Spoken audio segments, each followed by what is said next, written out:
Good day mga katubig. Welcome back to my channel, Mars Iris channel. Today I'm going to show you my latest update of my Excel.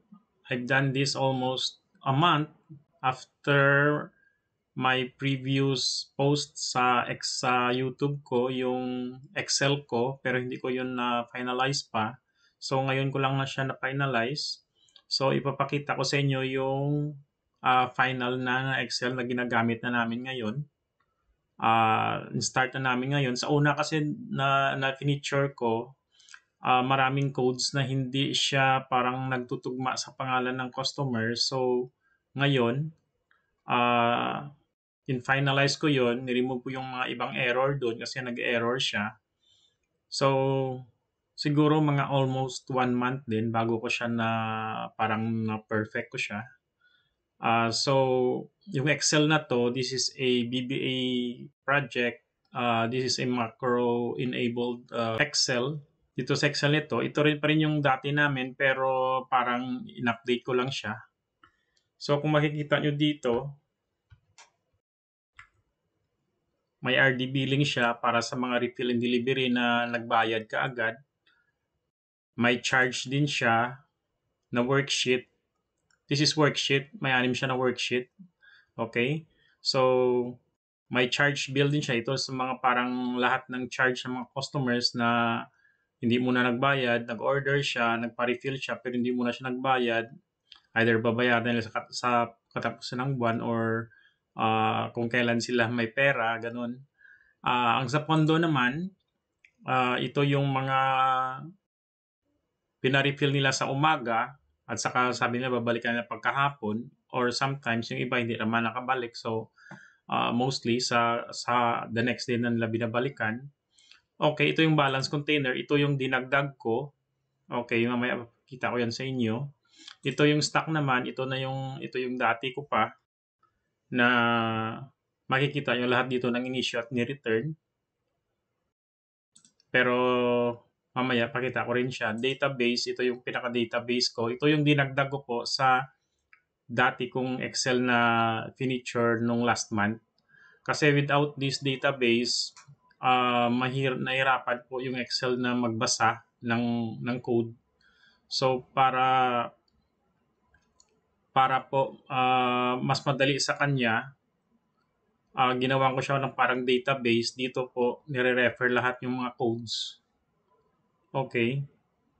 Kasi po, okay naman yun, pero parang merong codes na hindi niya nababasa, merong customer naman na hindi niya na-identify, hindi niya nalagyan ng code. So, matagal-tagal bago ko siya na perfect. Kanina po, sinabi ko na naka-BBA po ito, naka-macro Excel po ito kasi doon, pag sinabi mo po kasi macro Excel, may kwan siya, may mga formula siya na ini-enter ka.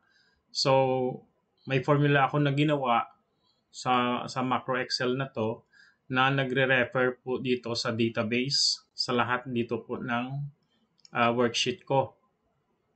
So, depende po yan kung paano mo i-formulate yung formula para ma-read ng billing nyo or ng charge bill nyo, ng pondo, ng balcon or ng stock. Yung balcon po is balance container po ito, stock.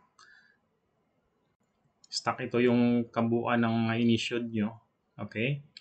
So, ito po, pakita ko sa inyo.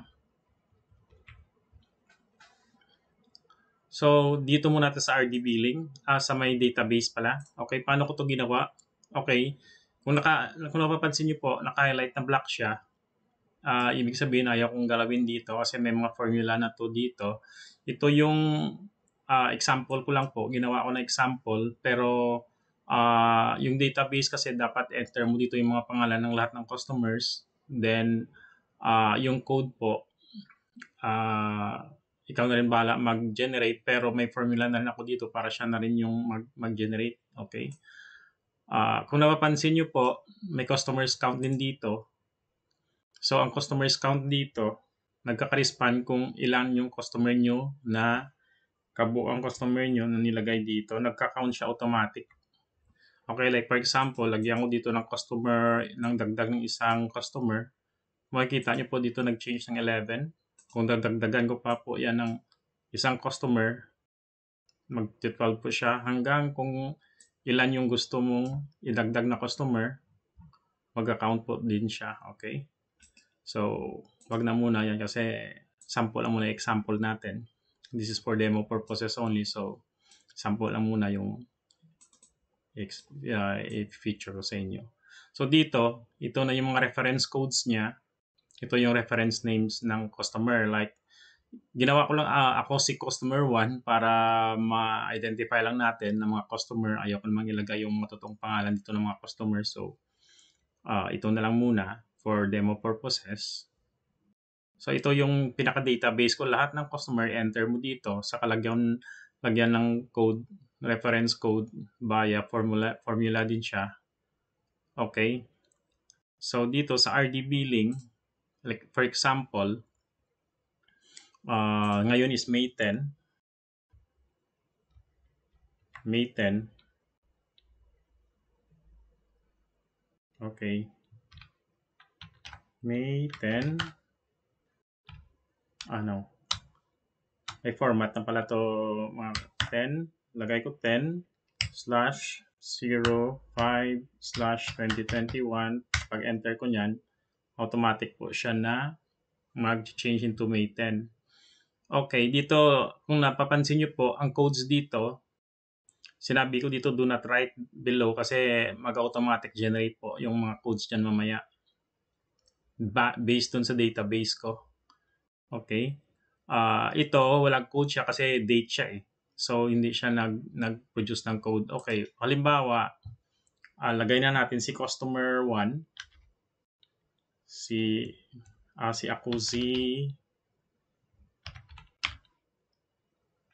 customer 1.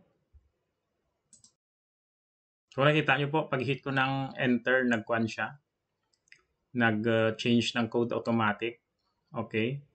Kung halimbawa, lagyan natin ng customer 2, iba rin yung code niya. Customer 3, iba rin ang code niya. So, iba yung generate nilang code per customer. Tingnan niyo po, magkaiba yung code. Yung code na yan, ito yung gagamitin natin ngayon. Yung code na to, ito yung gagamitin natin ngayon para masummarize doon yung balances na container. Hindi mo na kailangan i-count pa na isa-isa kung ilan yung hiniram niya. Automatic na siya doon pupunta sa balance container na pinakita ko kanina sa worksheet. Sa balcon na worksheet. Okay? So, for example na lang muna, clear na lang muna natin to. Si customer 1, na-explain ko na naman dito po kung paano namin ginawa yung control numbers sa mga previous ko na Excel. So, panoorin nyo na lang yun para maintindihan ninyo. So, sa Slim namin, ang usually nilagyan namin ng control number. So, halimbawa, palagay na natin customer Slim 1, naghiram siya sa atin ng Slim 1 container, Slim 2, Slim 3, Slim 4, Slim 5, Slim 6, Slim 7, Slim 8, Slim 9, and Slim 10 containers. So, kung makikita nyo po dito, 10 yung hiniram niyang container sa atin. Okay. This is Slim 1, Slim 2, Slim 3, Slim 4 na mga containers hanggang 10. Ito yung control numbers niya. Halimbawa, like yung containers niya may number 1, number 2, number 3, number 4, number 5, number 6, number 7, number 8, number 9, number 10. Okay? So, kung pupunta po tayo dito sa balance container, kung pupunta po tayo sa balance container ng customer na yon, makikita po natin na si customer number 1 is 10 na yung initial sa kanya o yung balance niya. Okay? So, ang balance niya bale sa atin, 10. Ito yung balance na hindi binalik. Nilagay ko lang dito balance. Ibig sabihin, ito yung containers na hindi niya po binalik sa atin pa. So, inisyuan natin siya ng 10. Natural, may 10 siya na hindi pa binalik kasi kaka-issue lang natin sa kanya. Okay? Sa return naman po, ano po ito? Kung nakita ito, blank dito. So, halimbawa, mag-enter tayo doon, nag-return siya. The next day, like 11/05/2021, May 11, the next day, bumalik to si containers, si customer number 1. Same code pa rin po ang generate niyan.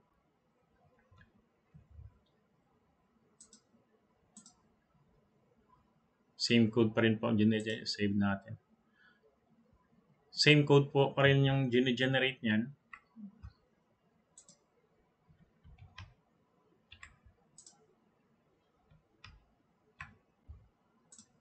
Makulit tong laptop ko. So, same code po ang generate niyan. Okay, kung mapapansin nyo, para yung codes, okay? Kasi para yung customer. Yung 1,300 po pala nito, ito yung capital ng containers natin. So, ang containers po, ang bili namin yan per container is 130 pesos including na yung logo. So, 10 lahat dito, nagre-reflect siya dito na 10 yung iniram niya, yung inissued sa kanya, 1,300 yung capital ng containers. So, kung dito mapansin nyo, Slim 1, Slim 2, Slim 3, Slim 4 na hanggang 10 na containers ang in-issue natin. So, ito issue is 10. Okay, papakita ko na lang sa inyo yung kabuuan kung paano namin ginagawa muna. So, kung dito makikita nyo, sa Excel ko, halimbawa, puro delivery to. So, ang delivery namin usually is 20 pesos to 22 pesos to 25 pesos. Depende sa may layo ng customer. So, palagay na natin 25 pesos. So, delivery, lagay namin dito, delivery is 10. Okay. Ang D is, zoom natin. Kung makikita nyo po dito, ang delivery is 10. Itong R is refill. Itong per is personal po yan. Okay. So, ang D2, D3, D31 naman, another code po ito na nilagay ko dito. Okay.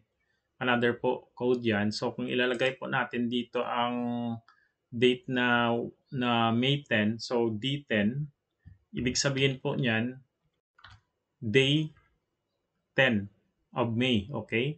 Yan ang code. Ang payment po ng 25 pesos, 10 galon is 250. Okay? And sign ko dito, Marsiris.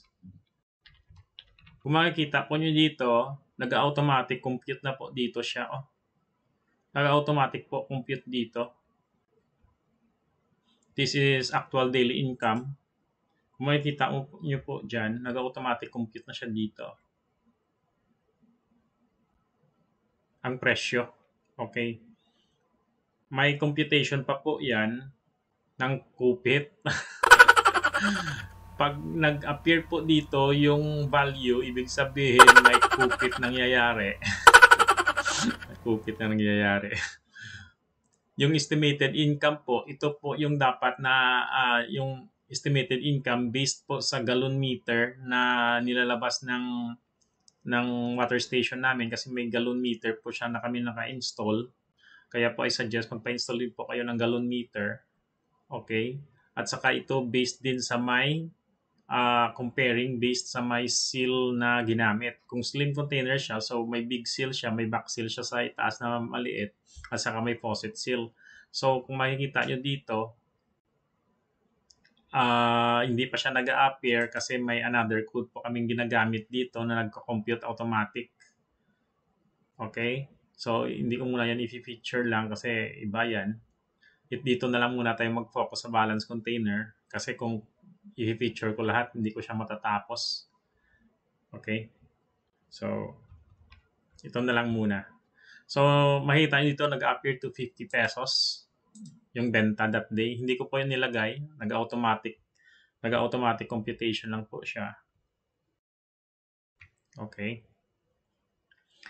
So, halimbawa, sabi na nga natin, binalik na ni customer 1 yung, palagay natin, binalik niya na yung 10 containers, okay?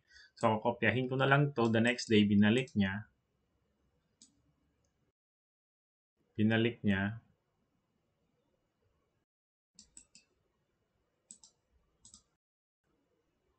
Okay. Pupunta pa tayo dun sa balance container na worksheet.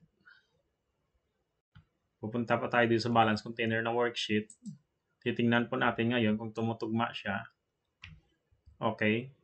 So, nakalagay dito po yung ni-return na. Yung ni-return is 10 din. So, nawala dito po yung balance. Okay? Nawala po dyan yung balance. Kasi kanina may 10 dyan na balance, diba? Pero since ni-return niya na, so hindi na siya nag-appear dito yung balance. Ibig sabihin, 0 na po yung balance niya. Ngayon, ano po ito yung personal? Yung personal po na to, mag-appear din siya pag ang pina-refill niyang containers is kanyang personal na containers.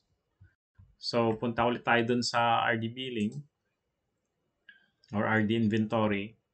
Okay, halimbawa, nung May 12, bumalik ulit siya. Okay? Puro lang muna customer 1 gamitin natin para hindi tayo magkalito-lito. Okay? Si customer 1, bumalik ulit siya nung May 12.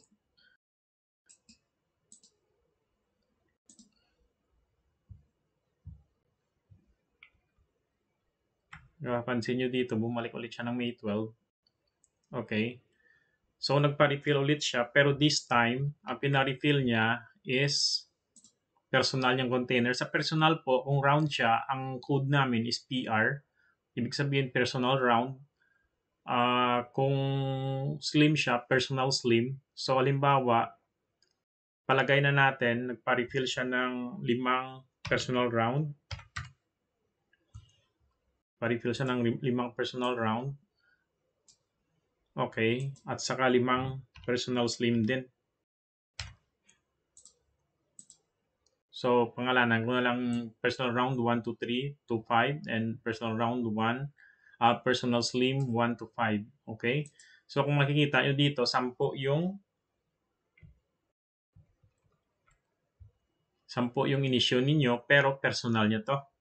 So, kung i-check natin ngayon yan sa balance container doon, makikita po dito, may personal siya na pina-refill, 10.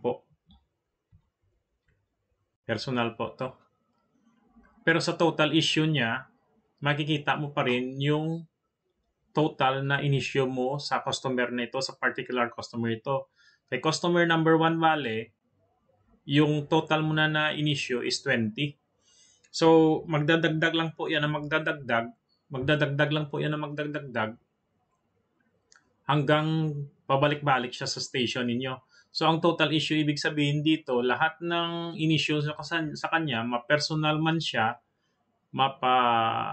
inyong containers man siya, i-record niya lahat ng inisyo nyo sa customer ito hanggang umabot siya ng 100 or 1,000 yan sa isang buwan.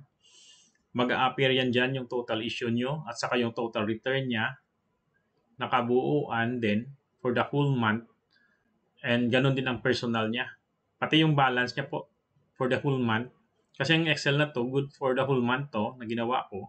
Pwedeng sinubukan ko siyang i-entera ng mga data hanggang good for 6 months, kinaya niya.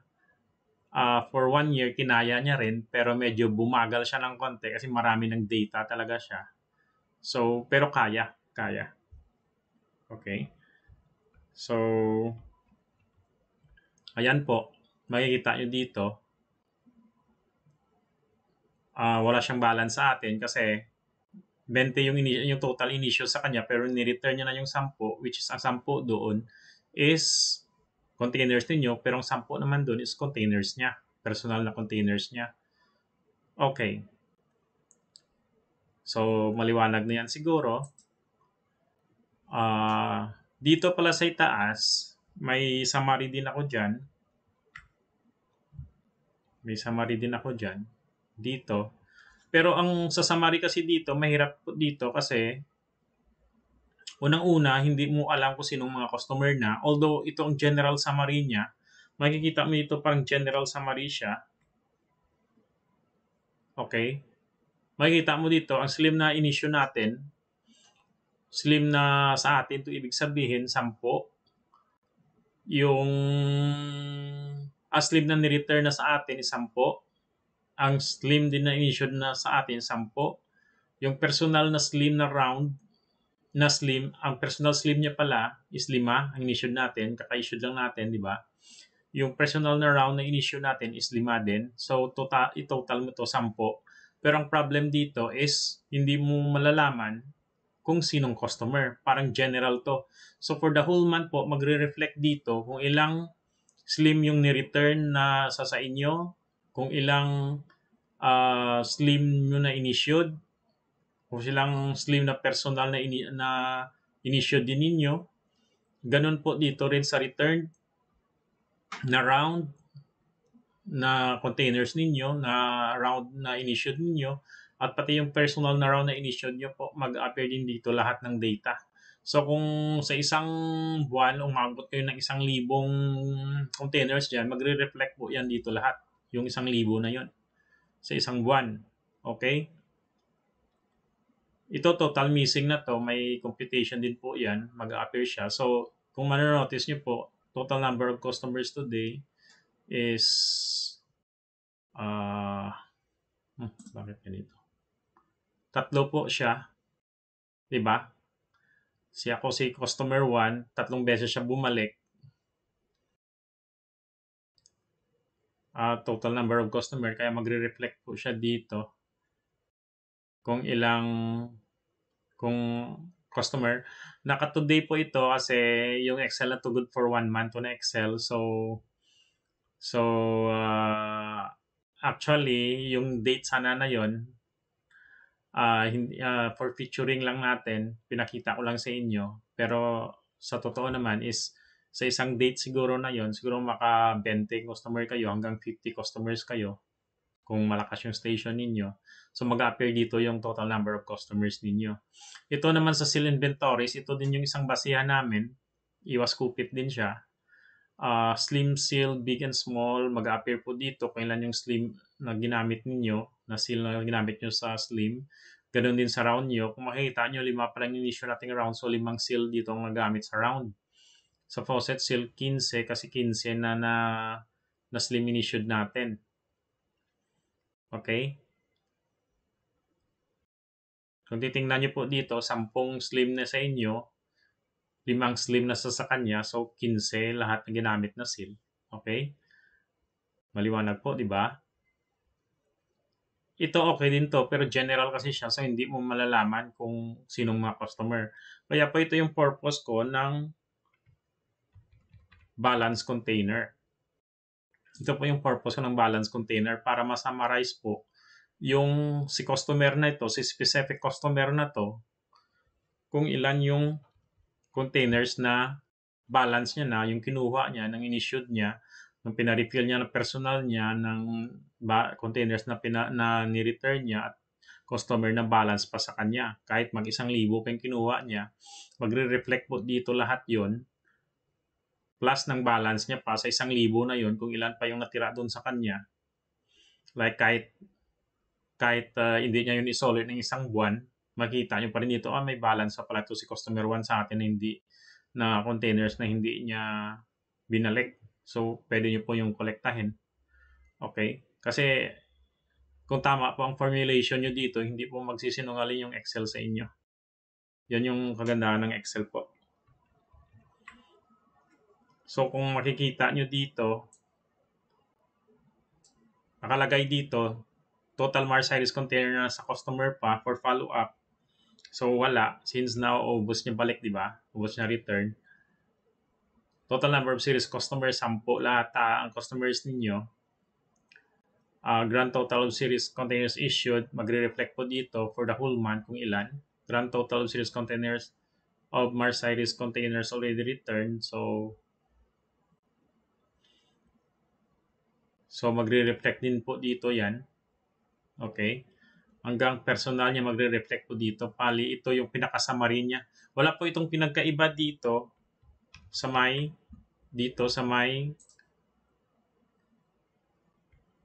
Mars Iris delivery refill na containers. Parang general din to eh. Ito general din to eh. So walang kinaiba yun yung doon. Yung summary din doon. Parang pareho lang din sila. Pero iba yung formula doon, iba din formula dito. So kung makikita nyo dito, ito summary din to.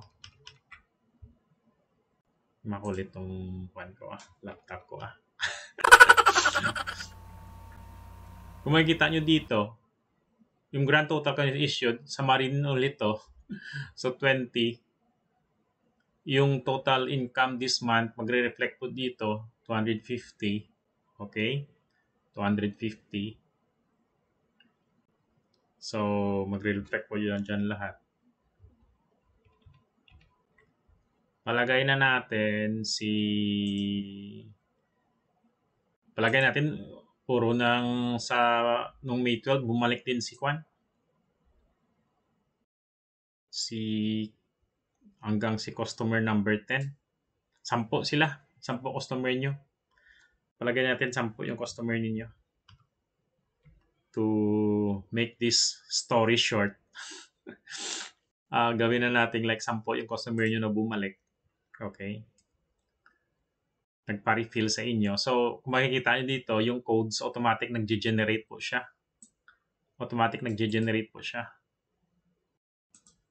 Okay?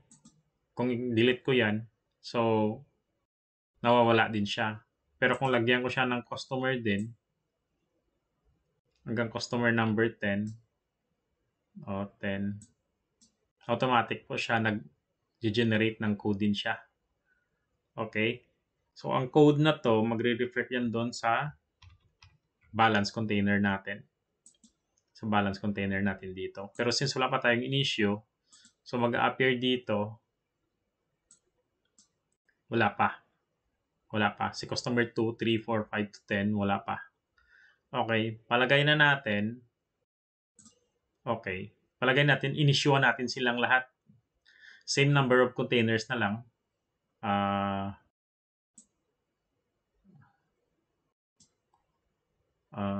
Ano lang natin. I-copy ko na lang to. Same number of containers na lang. Puro sa inyo to lahat ng issue natin Puro slim lahat na i-issue natin sa kanya. Sa kanila. Okay. For demo purposes lang po, pagkikita ko sa inyo.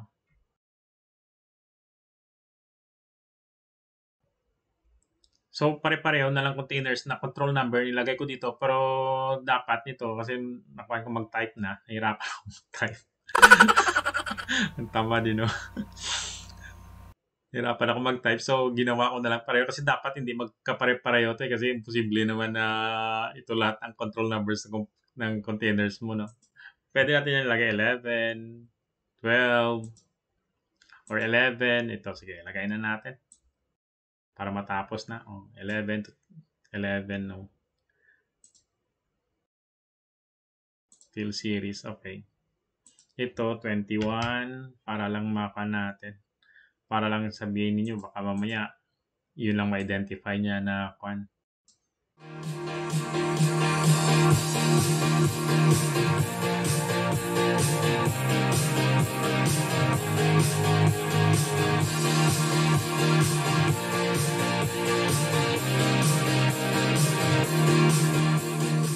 Ayan na po.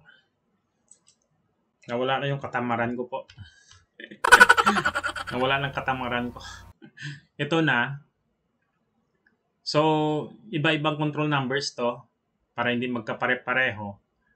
Okay, kasi mamaya pakikita ko sa inyo doon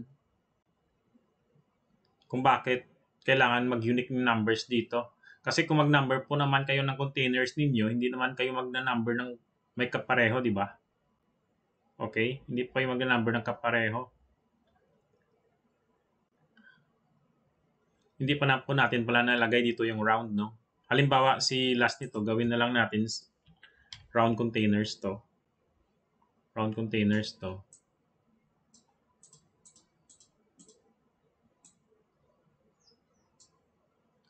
Ibig po sabihin nito, ang R1 is round containers po natin to. Nasa sa atin na atin containers po ito, R1. Round 1, round 2, round 3, round 4, round 5, yung wala pong letters sa unahan, mga slim containers po ito. So, ang slim na containers na inissued na natin lahat is 1 to 80 na slim containers at 10 round containers natin. Okay, itong 10 na una ni-issued natin, ito yung binalik na eh. So, in-issued natin ulit sa same customer. So, kung makikita nyo dyan, so kung makikita nyo dito, may 5 personal round. Naka-apply ka mo to. Zoom ko to. Kung makikita pala dito, may 5 personal round PR1 hanggang PR5. So, 5 personal round yan. May 5 personal slim hanggang 5 din. So, 5 round na personal, 5 slim na personal. Ang sa atin naman na in-issue natin, unang in-issue natin on May 10, 10 containers na slim, binalik niya yung 10 nung May 11, pero in-issued ulit sa same customer nung May 12 kay customer number 1. Sabi pala natin nun, bumalik siya, pero personal yung pina-refill niya. Ni-return niya lang yung 10 natin. Ni-return niya yung 10 natin. Dito, nakalagay dito, return 10. Ito kasing violet, issue po ito. Yung naka-rose color is return po yan. So dito, umpisa kay customer number 2, kasi si personal number 1, si customer number 1 pala, sorry.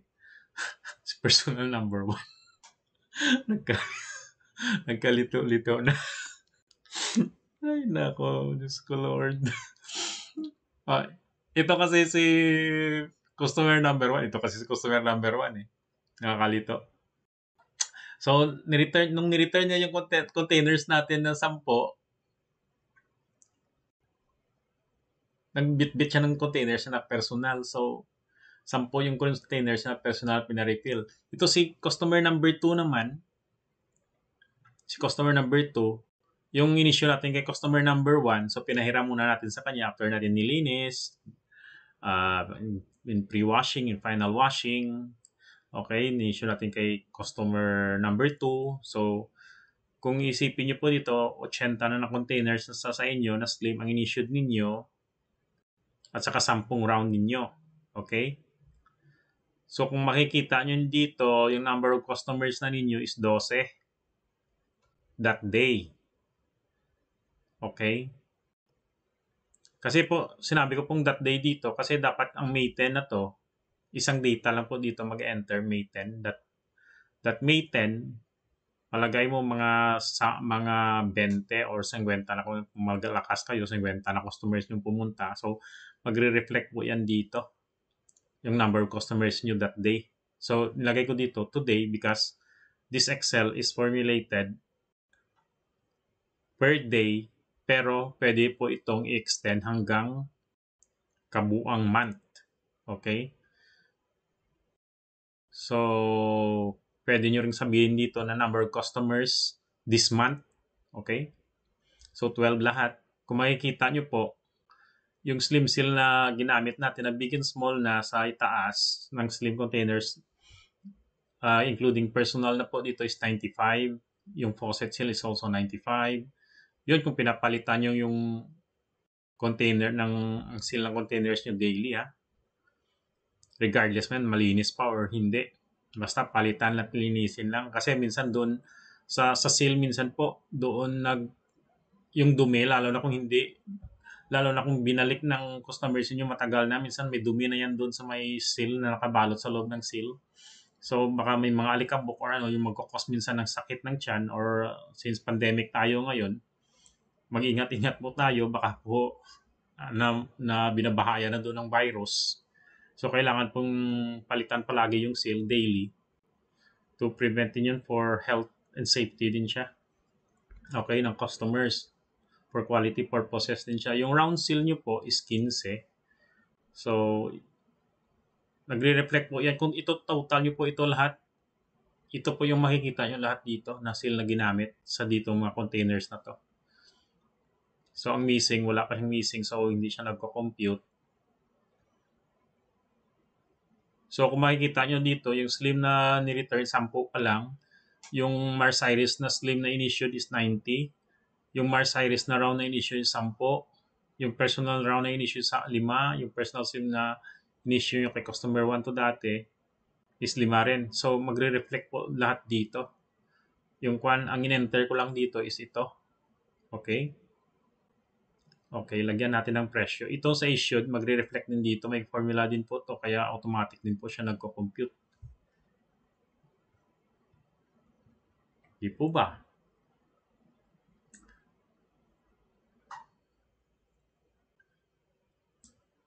So, halimbawa, anong day nga to? May 12.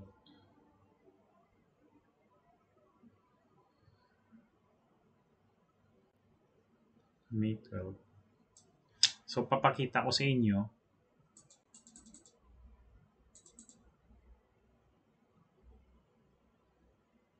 Ito po dito, sa last dito is, yan po yung nagko-compute dito sa estimated income based po sa may charge at saka sa pondo rin nyo at saka sa sales po. May mga formula pa ako ginawa dyan. Kaya naka-highlight po yan. Based po sa may charge, pondo na sales na ginamit. Kasi babawas po natin yun sa charge kasi po walang bayad po yun. Kaya ibabawas po natin yan para po magsakto yung actual na daily income natin dito sa estimated income natin. Pag may difference po yung estimated income natin that day sa may actual daily income natin, actually this is not an estimated, pwede mo rin sabihin actual din to kasi based to sa mga containers na ni-refill na charge at pinondo sa station ninyo. So magre-reflect dito. Based po ito yung computation ko dito sa estimated income. Based po ito sa may seal na ginamit at saka sa water meter reading. Pinag-combine ko po sila para talagang walang kawala. Walang kawala. Okay? So, palagay na natin, puro delivery ito lahat. So, lagay na natin delivery ito. Okay. Or 5 ang delivery dito. Ang refill po is 17 pesos. So, sa 10, 170 pesos. Lagay 10 pala din dito, no? Refill, lagay muna natin. Mamaya ang price. Okay.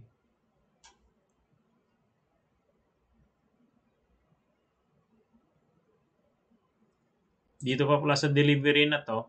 Okay. Pwede natin lagay dito sa personal.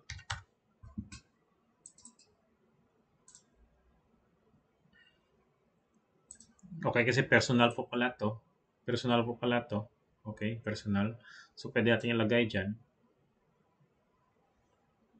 Hindi po sa deliver nga siya po, pero personal naman siya. So, pwede natin lagay dyan.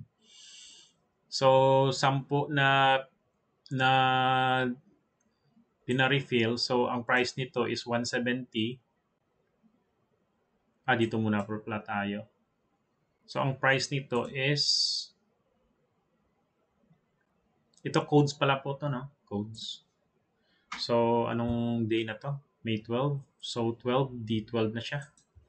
Puro D12. Kinuha nung 12 of May. Lagay natin yung code. Ito yung magko-compute kasi. So, nilagay ko dito yung codes.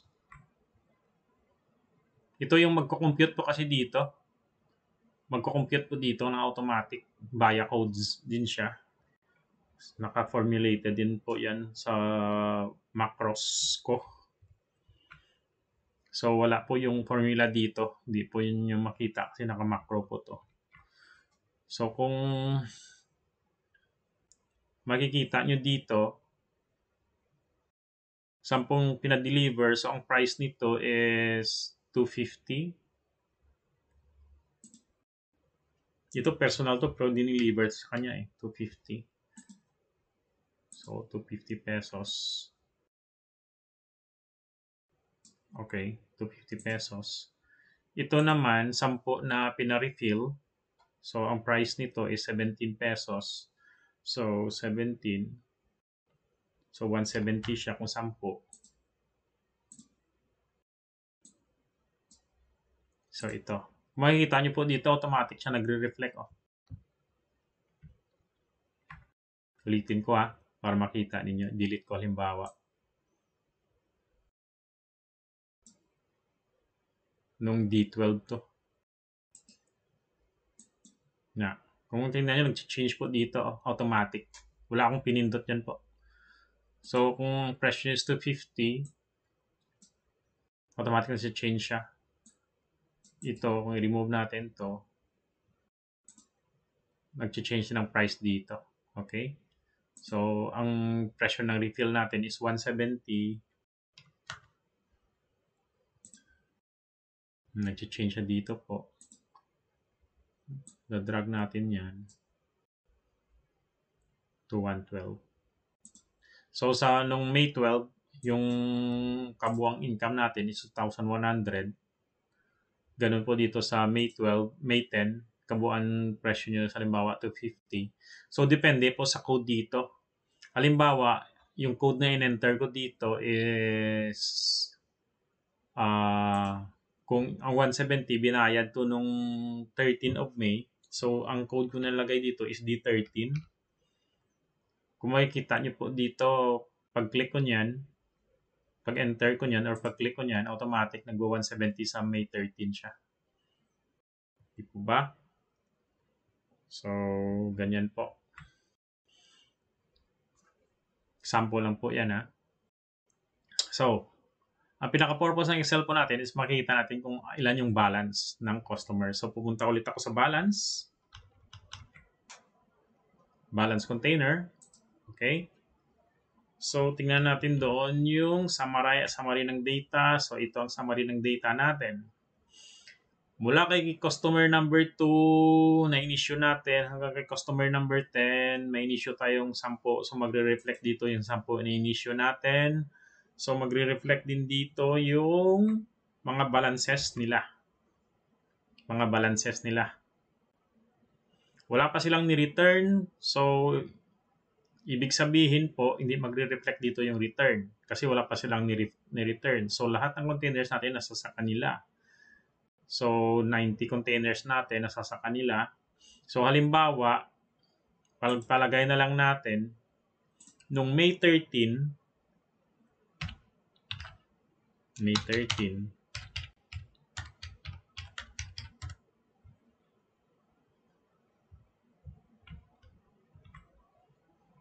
these customers, mula kay customers number 2, kasi ito personal to eh. Personal container siya, so wala siyang ibabalik niyan kasi sa kanya yun eh. Containers niya, wala namang personal na binabalik sa station yun, di ba? Unless magpa-refill siya, pag-deliver siya, ibabalik niya. So, lagay natin dito, itong binalik nila.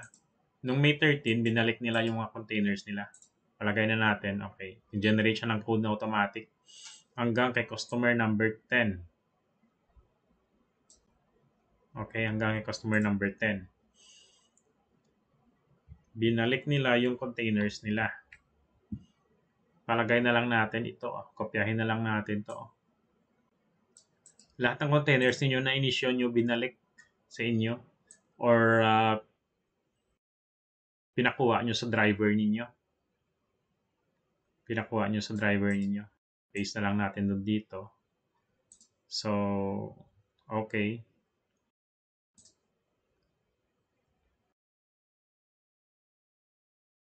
Ako si customer number 10. Wala siyang ni-return. Bakit? Okay.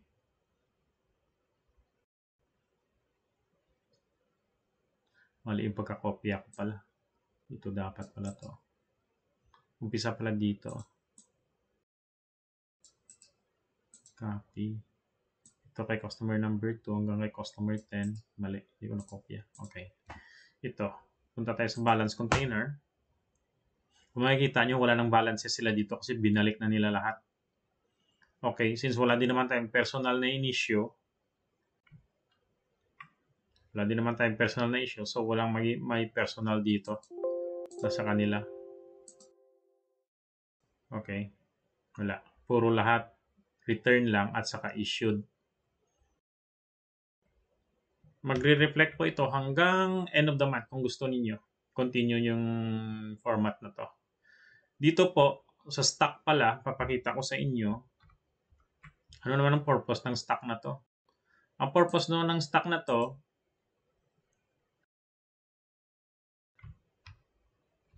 magre-reflect dito yung mga customers, yung mga in-issue ninyo. Okay, ito po ang ibig sabihin nito. Nung May 10, hiniram to ni customer number 1. 'Di ba ito? Ito pala oh. Hindi siya naka-highlight. Kasi ibig po sabihin, nagsi-circulate na po siya kaya hindi siya nag-highlight. In-issue siya nung May 10. Nung May 10, okay, binalik niya ni customer, si customer number 1, binalik niya to nung May 11. Ito kasi puro lang to issue dito, hindi po ito sa return. Para magre-reflect po dito, para alam ko po kung anong mga containers yung nagsi-circulate na at hindi pa binabalik. Okay? Itong May 12, ni-reissue ulit siya pero kay customer number 2 na. Kaya ibig sabihin po, nagsi-circulate po ang containers na to.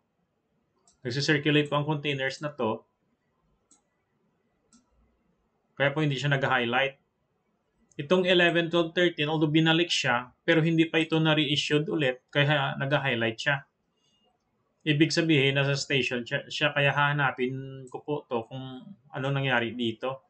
Pero kung makita ko po nasa station siya, okay na to. Pero kung i-reissued ulit to, makikita mo po ito na hindi na siya mag-highlight. Ibig sabihin, nagsisirculating siya. So once hindi siya, binalik siya at hindi siya ni-reissued ulit, itong mangyayari, hindi siya mag-highlight. So, itong ipa-follow up namin. Pwede ko itong baliktarin po yung formula ko dito na yung hindi nagsisirculate is siya yun naman ang black at yung nagsisirculate is yun yung hindi naka-highlight. Pwede kong gawin yun. Pero for the east ko po, depende yun sa preference nyo. Ganun din po, continuation to ng rows. Ganun din po sa charge dito. Meron din pong charge to. Yung pondo dito, ganun din. Lahat ng in-issued po, magre-reflect po dito sa table na to. So, ginawa ko po siyang stock. Pinangalanan ko siyang stock. Itong database ko, itong dinagdag ko lang sa latest Excel ko na feature last month. Kasi ito yung naging solution para sa akin. Kasi yung last month na Excel na pinakita ko po sa inyo, hindi ko pa yun na-finalize. So, ang problema doon, minsan nire-read niya yung code, yung pangalan ng customer, minsan hindi. So, sabi ko, anong problema dito? Kaya gumawa ako ng database para doon siya magre-refer lahat ng kanyang parang reference niya. So, kaya nilagyan ko po dito ng reference codes. May mga formula po dito, kaya hindi ko na siya gagalawin dito. Ito lang ginagalaw ko dito. Kung halimbawa may dadagdag ako ng bagong customer na pangalan, idagdag ko dito. At saka paggawan ko dito, i-enter ko dito yung pangalan niya, gagawa siya ng sariling code niya. So, magdadagdag si count of customer ko dito. Okay po. So, siguro na-explain ko naman lahat. Ito lang muna. So, ito yung database ko. Ito yung stock ko. Ito yung balance containers ko with matching summary. Ang grand total of series containers issued, series containers issued is 110. Series container already returned is 100. Ganun. So, ang total series containers sa customer pa is 0. Kasi na-solid na nila lahat. So, magre-reflect dito yung summary. Okay.